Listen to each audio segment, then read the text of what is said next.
सैकड़ों की संख्या में बुजुर्ग रह रहे हैं।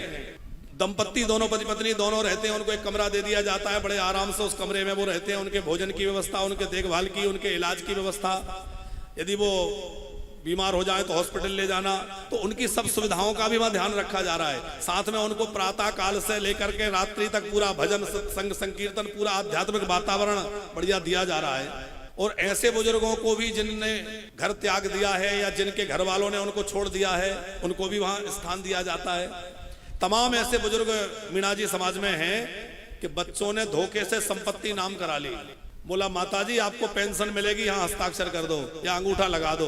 बेचारी बूढ़ी माँ ने साइन कर दिए और सारी संपत्ति अपने नाम करा के और धक्के मार के निकाल दिया। आप आइए, ऐसे लोग हमारे यहाँ रह रहे हैं, ऐसी माताएं हैं, ऐसे बुजुर्ग हैं। अच्छा, केवल माताओं को ही नहीं, हमारे यहाँ बुजुर्गों को भी रखा जाता है। जो दंपत्ति जोड़े से हैं उनको जोड़े से रहने के लिए बढ़िया एक कमरा दे दिया जाता है, वो कमरे में रहते हैं। और जो अकेली माताएं हैं, अकेले बुजुर्ग हैं, उनके लिए कॉमन हॉल है, डोरमेट्री है, उसमें वो रहते हैं।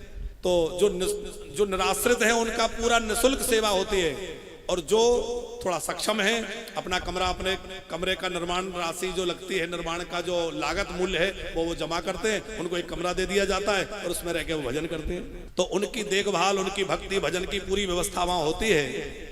आप में से कोई चाहे कि हमें भी ब्रजवास मिल जाए, धाम का वास मिल जाए, तो आप भी धाम वास के लिए एक कक्ष लेकर के वृंदावन वास कर सकते हैं। अनेक साधक वहां वास कर रहे हैं और अनेक साधकों के रहने की तैयारी चल रही है।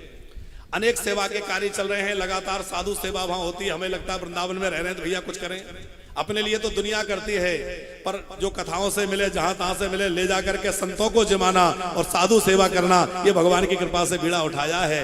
आज सैकड़ों की संख्या में साधु आते हैं, नित्य प्रति भोजन बढ़ता है। आप आके देखिए, संतों को नित्य सवेरे से सेवा शुरू हो जाती है। सैकड़ों संत आते हैं, उनको प्रसाद वितरण होता है, भोजन वितरण होता है, और वो खूब अपने दिन भर की व्यवस्था कमंडल में भर के सब्जी ले जाएंगे, रोटी ले जाएंगे, तमाम पूरे दिन की व्यवस्था कर लेते हैं। संत प्रेम से पाते हैं, अपना भजन करते हैं।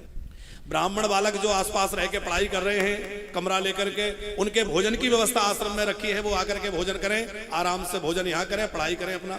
तो वो ब्राह्मण बालक आते हैं। जितने भी तीर्थयात्री दर्शनार्थी आते हैं, उनके लिए भी भोजन की व्यवस्था चला रखी है। कोई भी तीर्थयात्री आ जाए, कितने भी आ जाएं, सबके लिए निःशुल्क भोजन की व्यवस्था रहती है। आप सब लोग भी कभी भी आए, कोई कहीं से भी जो चैनल में सुन रहे हैं, आप लोग सामने बैठे हैं, सबके लिए वहां व्यवस्था निःशुल्क रहने की और भोजन की व्यवस्था सबके लिए रहती है। तो कई गांव देहात से ऐसे लोग आते हैं जो कमरे नहीं ले पाते। आजकल गेस्ट हाउस बने हैं, उनमें महंगे महंगे कमरे मिलते हैं, हर आदमी नहीं ले सकता। जो सक्षम है वो तो ले लेंगे, पर जो उतने सक्षम नहीं है, तो उनके लिए निःशुल्क में रहने की व्यवस्था, निःशुल्क में भोजन, चाय, नाश्ता सब मिलता है।